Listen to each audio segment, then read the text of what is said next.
hello everyone. Good afternoon and panagdait sa Dios sa tanan ug sa tanang kabuhatan. So I am Marilyn P. Avila, your assigned teacher for today's lesson. So since we are already have our prayer, let's proceed to the discussion. Our topic for today is all about hazards of water-based recreational activity. So, what comes into your mind when you hear or when you see this topic or hazard of water-based recreational activity? Unsa kay masulod ninyo sa inyong hunahuna kung makadungog mo ani um, nga mga words? Anyone?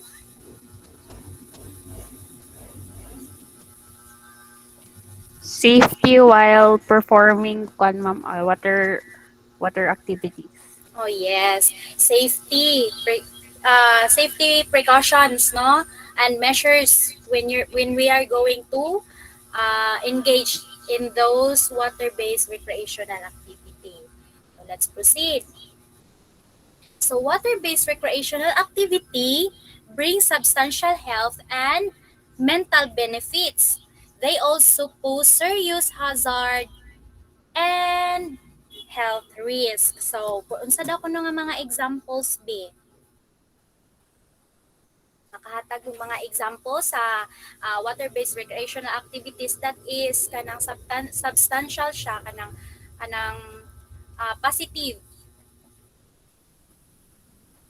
positive outcome when we're going to participate or when we're going to kanang ano bitaw mo engage ta ani nga recreational activities water-based recreational activities.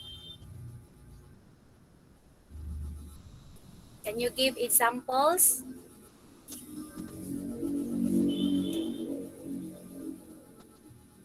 Sige, so wala. So the World Health Organization or the WHO categorized this hazard into three.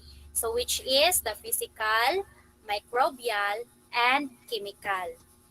So first is the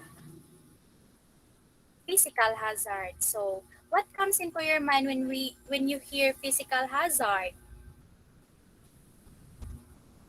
Sige, inewan daw pi. Kanang kinsa may makakuan kanang unsa may naa sa inyong hunahuna kung makadungog mo og physical hazard.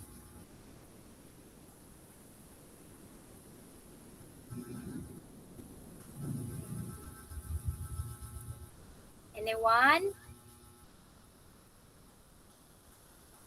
Kanang naalang sa inyo ang hunahuna kung unsa ang physical hazard.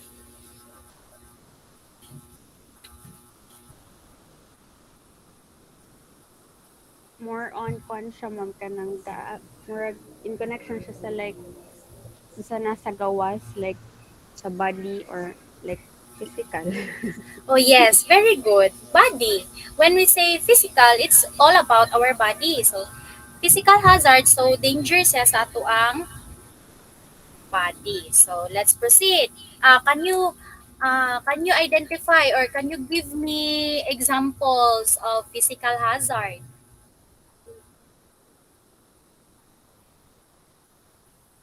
Sige, anyone daw be? Let me hear from Mariela.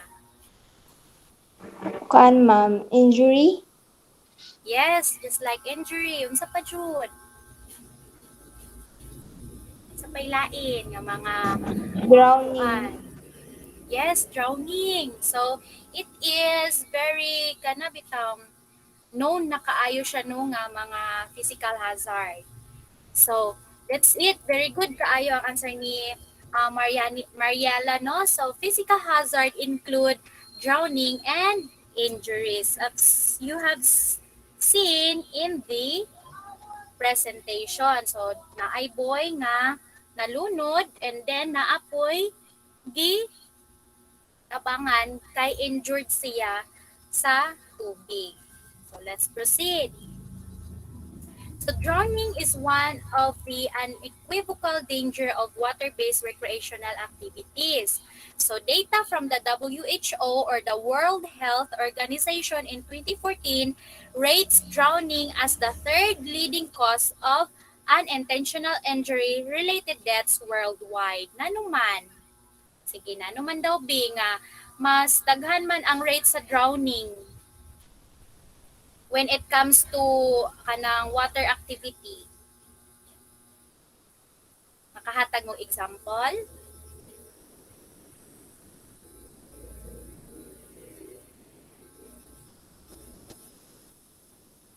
Sige, let me hear from mangita kog mga participants ha.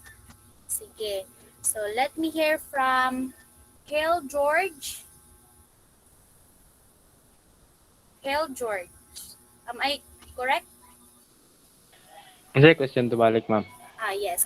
Unsay mga tagai kog example nga unsay hinungdan nanong kasagara man jud nga mahitabo is malunod when we say when we talk about water activities. Tungod kay Kulang sila og kanang safety precautions, ma'am. yes, very good. Kulang silang safety precaution. So, kulang sila og ila ang mga knowledge about how they're going to engage no in that particular activity in the water. So, let's proceed. So, injuries can also happen when one performs water-based recreational activities. For instance, people put their lives in danger when they dive or jump into the unknown depth. Ano man daw be?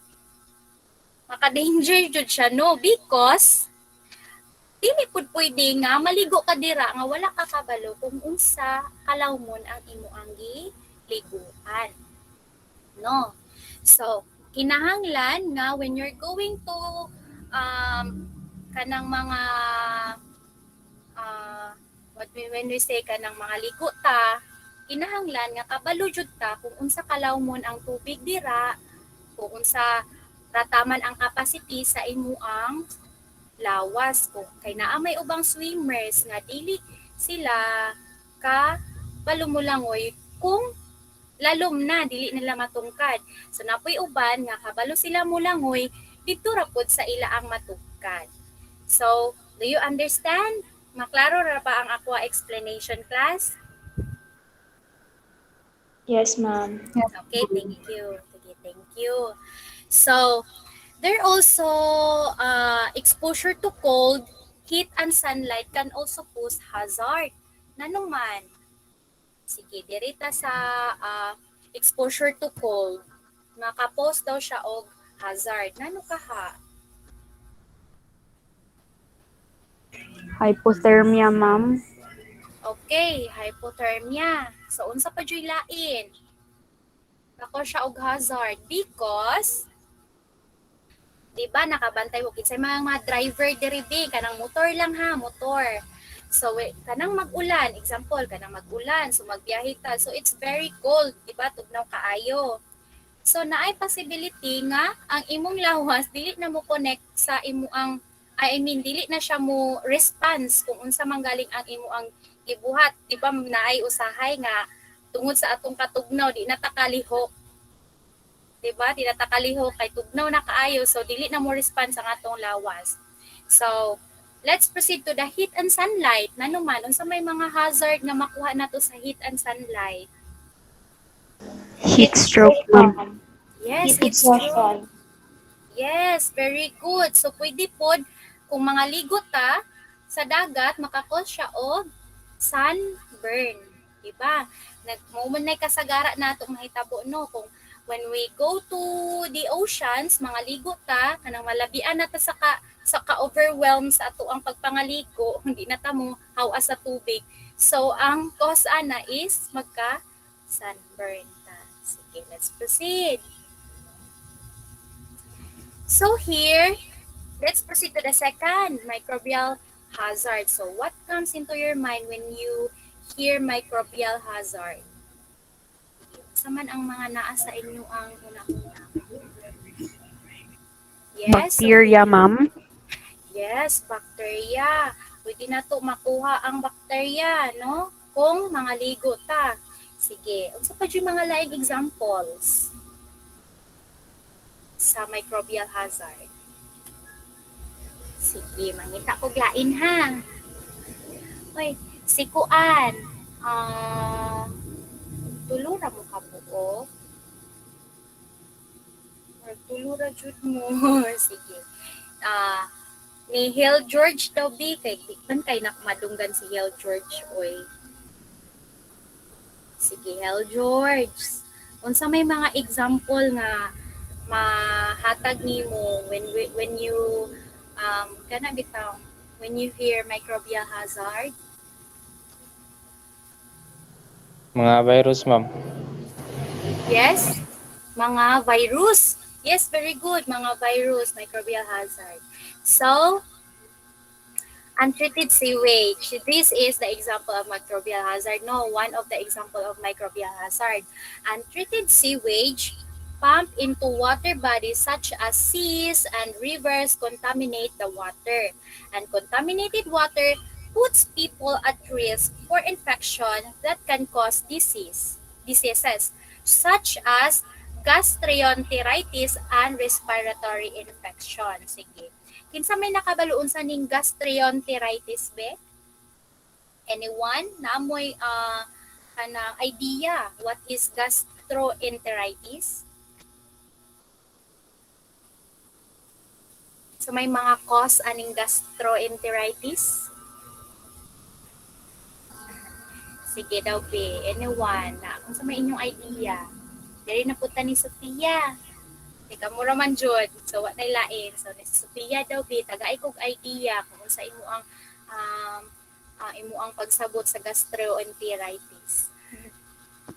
Murag maglain po imong tiyan, ma'am. Then, murag kasulay mo po ka na murag kabuhion sa ma'am. Oh yes, very good. So kana man good ang treated sewage, it's very kanang hugaw no, hugaw jud kay siya. Kasagara gina practice naman good sa mga tawo nga ang ilaang mga basura ginalabay na nila sa mga sapa. Then ang tubig sa sapa asa man mo adto? Dito sa dagat, no? So pwede ta makakuha og microbial hazard and gastroenteritis caused by the virus as Hill George, gikan ni Hill George no, virus. So pwede kung makakontaminate lang kaana gamay nga tubig gikan sa untreated sewage, pwede ka magka-diarrhea, fever, abdominal cramps, magsakit imong tiyan. And then, when that happens, pwede ka mag-vomit, no? Kanang magsuka ka. And then, upper respiratory infection. So, upper respiratory infection includes, pwede ka magka-runny nose, sore throat, and cough. No, so it's very risky, no? Risky kaayo kung dili na to ma-check daan ang ato ang ginaliguan nga mga sapa pa kaha, dagat pa kaha, or unsa pa na dira, no? So let's proceed. So swallowing even a small amount, as I have said earlier, that swallowing even a small amount of recreational water that has been contaminated with feces containing germs can make you sick.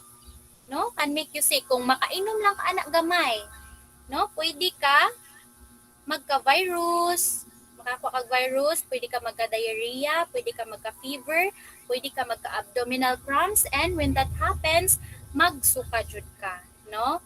So, in addition, lakes, rivers, and the ocean can be contaminated with germs from sewage, spills, animal waste, and water runoff following rainfall, no? So kay gina-practice naman nato karon sa mga tawo no nga ginalabay na nila ilang mga basura sa dagat or sa sapa, and then ang mga ligo, it's very risky para sa inaa.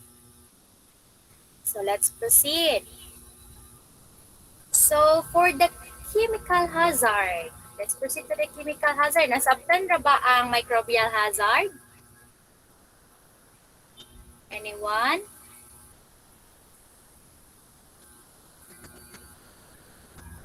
Yes, ma'am. Okay, very good. Sige, let's proceed to chemical hazard, I mean. So what comes into your mind when you hear chemical hazard? So may mga examples sa chemical hazard sa water. Kanang na mga chlorine and other powders, ma'am, mga substances nga ginasagol. Yes, very good. That's it. So, kanang mga chemicals nga gitang sagol sa water para lang kuno makuha ang katong mga microbial. Pero, naagihapon siya'y hazard ang chemical no nga gitang butang sa mga tubig. So, water contamination because of chemical also poses serious threats to participant of water-based recreation. So, chemical contamination in seas and rivers are caused by industrial discharge. So, in pools, chemical contamination is usually caused by soap, residues, and cosmetics.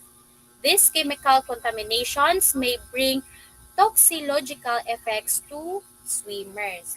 So, nanuman daw kuno nga ang soap produces and cosmetics kay kuan man sila kanang risk man sila or hazard when maligo ta og mga dagat, for example ani mga swimming pools, no? So kasagara man gud moadto maligo na lang gani, diba, naka makeup pa, and then diretso mo salom sa tubig, diba, nakabantay mo ana na ay mga situation nga ingon ana, no? So kinahanglan nga before we're going to soak into the water, diba kabantay mo nga naadyoy nakabutang dito nga kinahanglan kung mo engage mo ligo mo sa swimming pool, mag-shower daan kay para katong mga chemicals nga naa sa imong lawas pwede siya mahugasan, no, ang mga cosmetics or kanang mga soap. No, kaning toxicological effects to swimmers kani man gud ni siyang kanang mga hinimo bitaw sa tawo nga mga chemicals just like cosmetics, no, ang tawo may naghimo ana, no. So kinahanglan nga ato siyang kwaon kabantay ba mo anang mga swimmers dira nga mga professional swimmers sa Olympic nga nag-makeup, diba wala. Kay cosmetics also is a chemical. So dili man gud tanang lawas or tanang skin type makadawat og mga chemicals, no, na may uban nga allergic, no, dali ra kaayo magka-rashes. So okay, let's proceed. So aside from this hazard, there are also water bodies that pose threats because of the organisms living in them, just like aquatic predators such as crocodiles and sharks may attack people. No? Kay dili naman kay kita may living organisms nga naligo or naligo dira sa particular nga area nga imong gusto nga liguan. Kinahanglan nga magbantay gihapon ka kay naay mga predators, crocodiles kanang mga lakes, no, kasagara ning mga crocodiles. Sa lakes man gid ni sila. So maligo ka dira nya wa ka balungan na ay crocodile. So it is a hazard. Pwede ka kaon, no, sa crocodiles. Also sa sharks.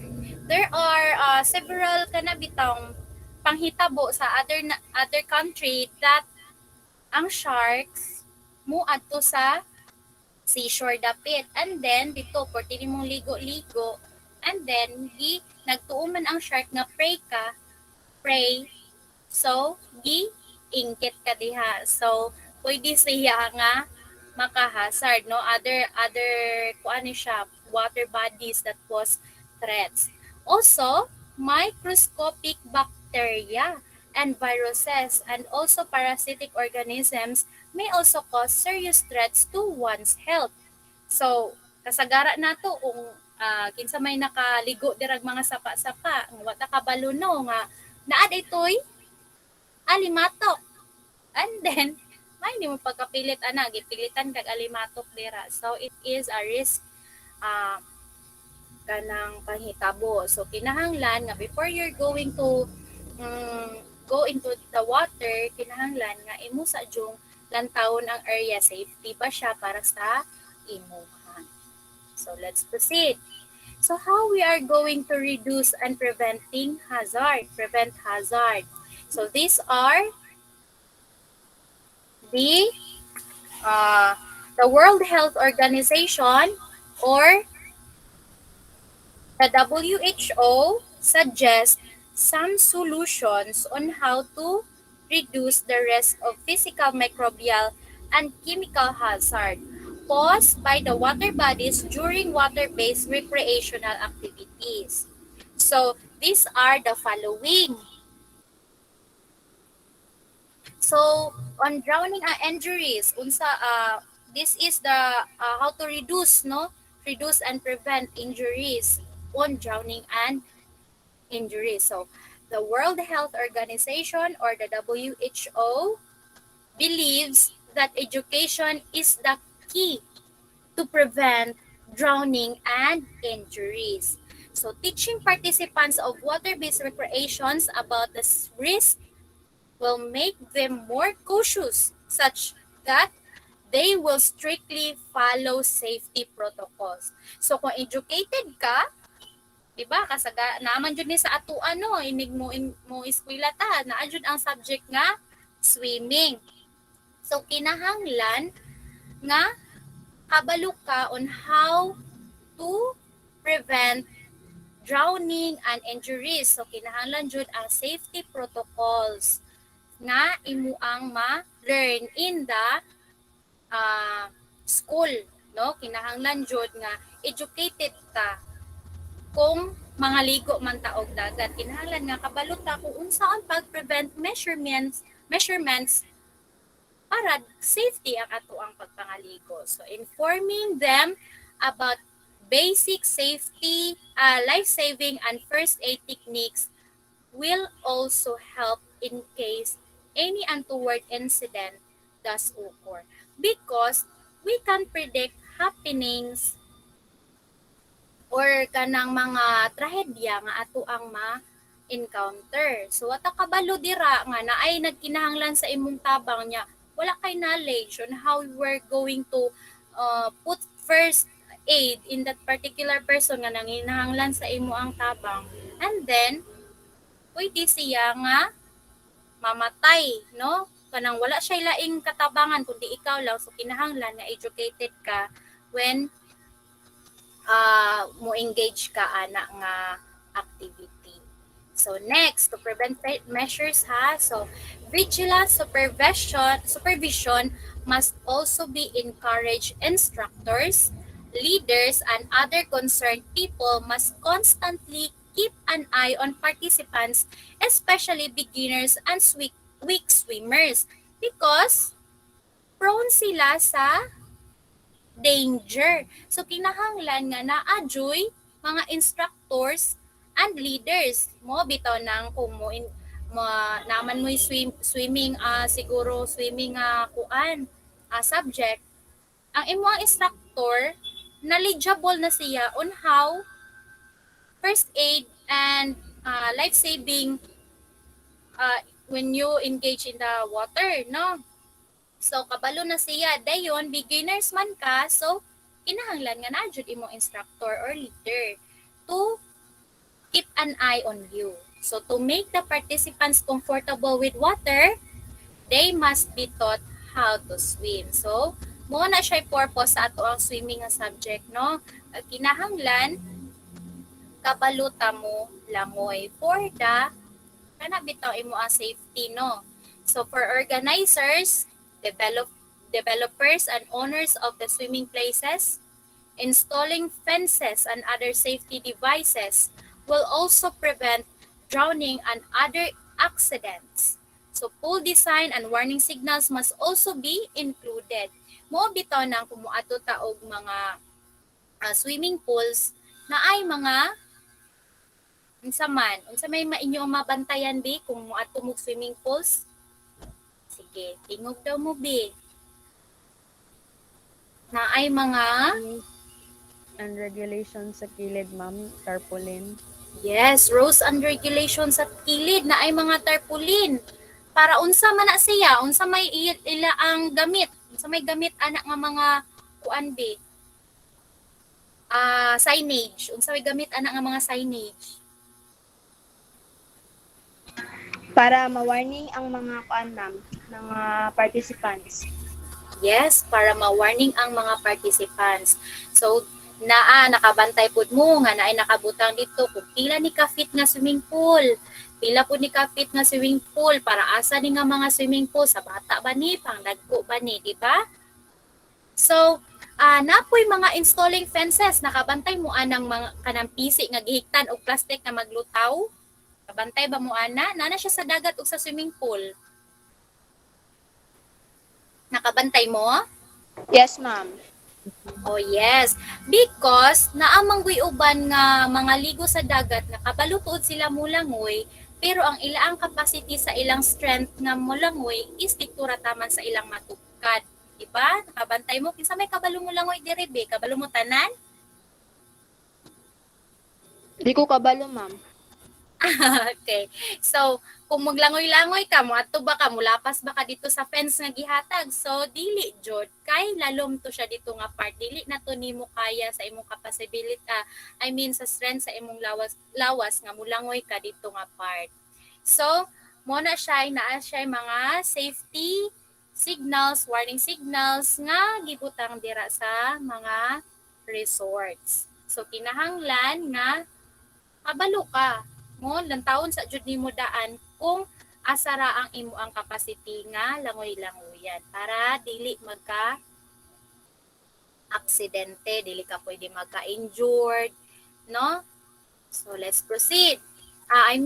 Unsa pa jud mga lain pa nga mga signage be, mga example signage. Kabantay ba mo nga naay diving board ang pangbata? Nabay diving board ang mga bata nga pangbata nga pool? O sige, wala no. So kasagara ang diving board na ana siya sa katong mga pila ka feet ka ha.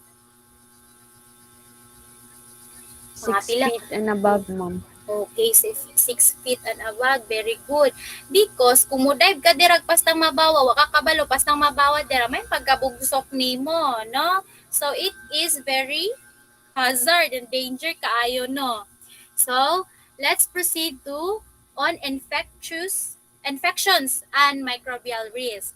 So for microbial risk, the WHO or the World Health Organization encourages effective sewage discharge.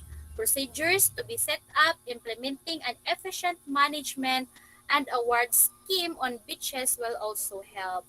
Mo bitaw nang kanang mga resorts gina-registered jud na sila sa haman gi-registered ng mga resort,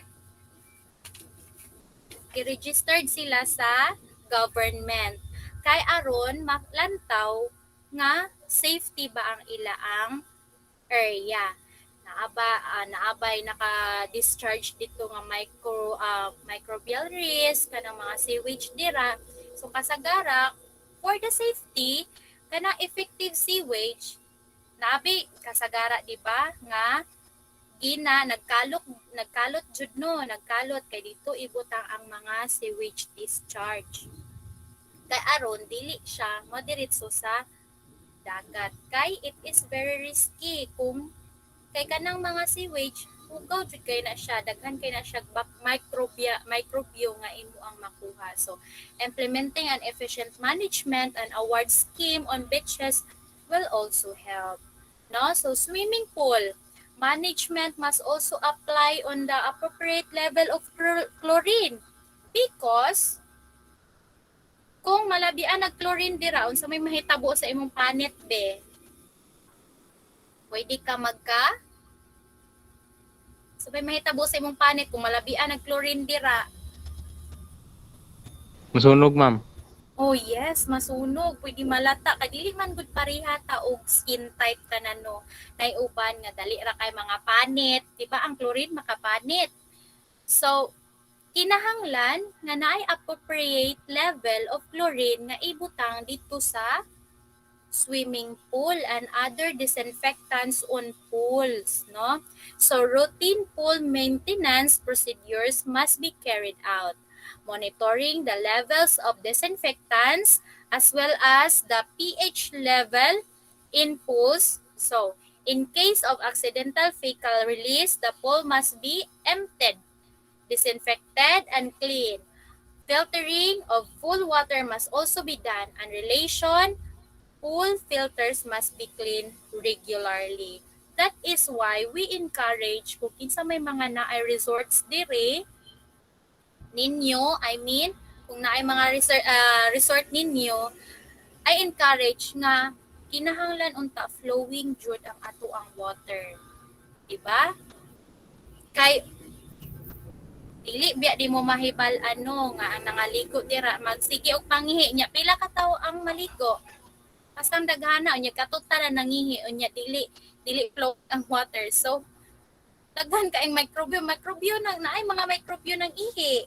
So pwede ka magkasakit ni ana, no? Kinahanglan nga flowing jud ang water para mailistan siya, pwede ma-flow to dito ang mga microbio, and then malimpyo ang tubig. So in swimming pools, pre-swim, showering must be done. Di ba? Nakabantay mo nga before jud mo maligo dito sa swimming pool, kinahanglan nga naka-shower judaan. Dayon, swimmers must be encouraged to demonstrate good hygienic behavior as well as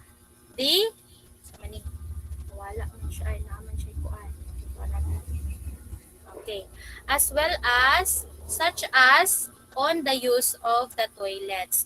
So dili lang man ka ikaw lang ang mugamit sa mga toilets dira sa public places just like anang mga ligo.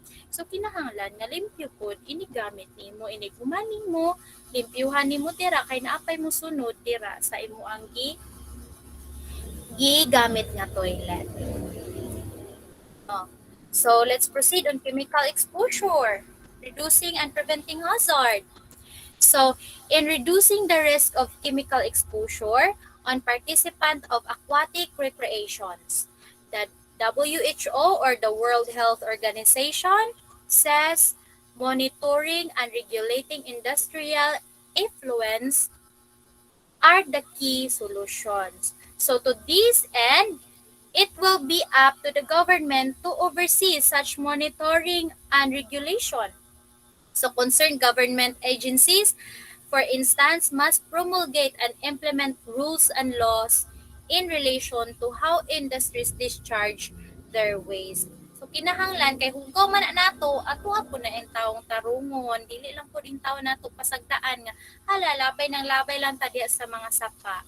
Nya maggamit biya pud ta mukaon tag mga isda dira and then kanang isda og nagcontaminate na dira og chemical dira, so pwede ka magkasakit. So developing damage limitation action plans and the prevent of chemical spills must also be done. So naa may mga oil leakage no sa dagat. So kinahanglan pud unta nga ato adjong before ta mo biyahe dira no na may kasagara nga mga barko nga or else kanang mga panagatan lang no kanang mga bangka nga mangwag isda. So kinahanglan pud unta i-monitor nila ang ilaang mga kanabitang box nga sudlanan sa mga gasolina kag pwede man gud na siya magka-leakage and then asa man padulungan aman sila sa tubig, so dito gyud sa dagat. So pre-swim, showering, and good hygienic behavior should be encouraged by organizer and observed by participants. Mo bitaw na kinahanglan nga kung before ta maligo or matugsaw sa tubig, mag-shower jud ta daan, no? Kay para limpyo, no? Pwede pa mahugasan ang imo ang mga kung unsa dira na ay mga chemical sa imong lawas ngining pilit. So, house pools should also have good ventilation. Swimming pools must also be regularly maintained and clean. So, kimoto kinahanglan nga overflowing, flow jud ang tubig nga naa sa mga resorts, no, kana especially sa swimming pool kay dili lang man kay ikaw ang mogamit, daghan man mo, so dili ta kabalo nga ang uban dira dama kaayo, no, so pwede ta magkasakit, no, makakapatag sakit sa ilaan. Ako'y uban nga naligo dira nya gip na sila yung mga kagid no, example mga kagid, so pwede ta matakdan sa ila kung unsa manggaling. So kinahanglan nga before ta mo engage or activities, kinahanglan nga kabalo ta, knowledgeable ta on how we're going to apply into ourselves and also sa others pod nga makatabang pud ta sa ilaan. Sige. So, nakoy mga questions. Nakoy mga questions ha. So, what is the best time kaha nga maligo? Under night swimming ba or kuan kanang by sunlight? Sige. Unsa may best time daw bi nga mga ligo sa mga beaches or swimming pools? Sige, anyone? Morning, ma'am. Yes, morning. Nano kaha? Nanong morning man ang best time nga mga ligo ta? Hayag manggod siya, ma'am, pero bisag na siya sun, dili pod sa like sakit murag na siya vitamin pod ginahatag. So if gabi manggod pod baka dili makita nga malumos or maunsa ba. Yes, very good. That's a good example. So kinahanglan nga gini-encourage gyud ang tanan nga kung maligo manggaling sa adlawan jud kana na ay adlaw. Kay aron mabal-an nato kung dire rabataman ang kalawmon sa tubig, no? Makita na to kay kung gabi manggod ngit-ngit. Nabre naabre suga ang kuan dito sa lalom, di ba? Wala na. So kung malumos ka dira, kinsa may motabang nimo, wala jud kay wala may makakita, no? So, avoid swimming in the beach when it's raining. Nanong man? Nano ka mo avoid ta nga maligo sa dagat na kanang tag-ulan, ting-ulan. Unsa may mga hazards na makuha nato, bit? Anyone, diri na puta ni George. Sige, si George ra gyud ang lucky ba? Lucky ba si George? Yes, ma'am. Okay. Sige, unsa kay ngano kaha George nga dili tapoy avoid nato ang maligo nga night ting-ulan. Sa dagat, ma'am. Yes. Bisag asa or di ba ka sa river or sa swimming pool. Ang bugnaw man siya, ma'am. Yes, bugnaw. And then, unsa pa dyo'y lain? Basta pud ang balod kung ano. Oh yes, very good. Matrigger, no? Matrigger ang balod kung ting-ulan, maligo ka, no? So, kung dili ra ba ka maayo mo langoy, then, pwede ka malumos kay ang balot, dili mo masagang, no? Dili mo masagang. So, preventive measure is a must. And safety jud nga prevention, kinahanglan jud nga knowledgeable ka kung mo engage ta ana nga mga activity. So, decide in the pool must be safe. Kinahanglan nga o mahimo round ang swimming pool pala walay corner, no, walay sharp edges nga pwede nimo mabanggaan. So nasabtan ra ba ang ato ang topic for today? Yes, ma'am. Okay, very good, thank you kayo. So what is unsa ganitong 3 ka hazards nga kuan, 3 hazards lang ha nga gi-implement sa WHO gani, World Health Organization? And ma'am, physical, microbial, and chemical hazard. Okay. So can you give me example of physical hazard? Drowning and injury, ma'am. Yes, thank you. Very good. So for the chemical hazard, sige, tagsa mo. Ni George na po ang chemical hazard. Examples. Kanang mga chlorine, ma'am. Chemical hazard. Okay, very good. Chemical hazard. Dirita ni isa pa man ni isa nga wala nakakuan din ni Sofia. Microbial hazard example. Makakonsume og virus and other bacteria, ma'am. Yes, very good.